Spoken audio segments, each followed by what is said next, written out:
To me, the most, probably because of the way I have come into what is called senior life, I believe that there is a tremendous discrimination against seniors. Now, I don't know that it's still exactly the way it was, but you're required to retire when you're 65 from, there are contractual commitments that require that. I remember when I was still in my mid-40s, a gentleman who I admired much for his contribution to mining couldn't understand why he had to retire at age 65. And I was greatly affected by that. He was still very useful to the industry. I thought about that for a long time and still think about it. There are those of us who will probably be very useful into our 80s and 90s, and some people who, through no fault of their own perhaps, find themselves arthritic or whatever, and probably unable to work and should retire, and maybe they might be considered, shall we call it, seniors a lot earlier than some others. I don't think there's a cutoff where you suddenly become a senior.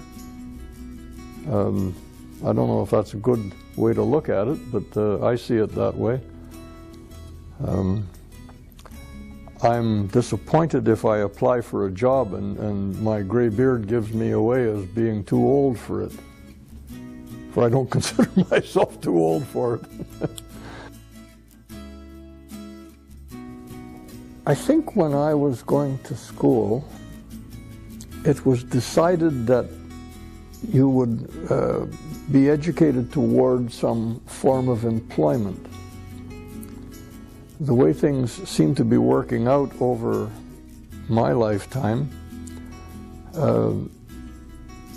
is that one may very well become a something from school, but that might not last for very long because of the various things that are developed due to technology. So I think it's great to learn to use the computer, for example. I've had to do that in later life.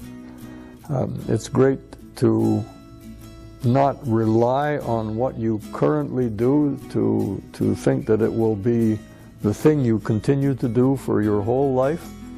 That you should acquire other skills so that you might continue to be productive throughout a long life. Not necessarily that you may suddenly find yourself a senior at age 42, laid off and useless to society, so to speak.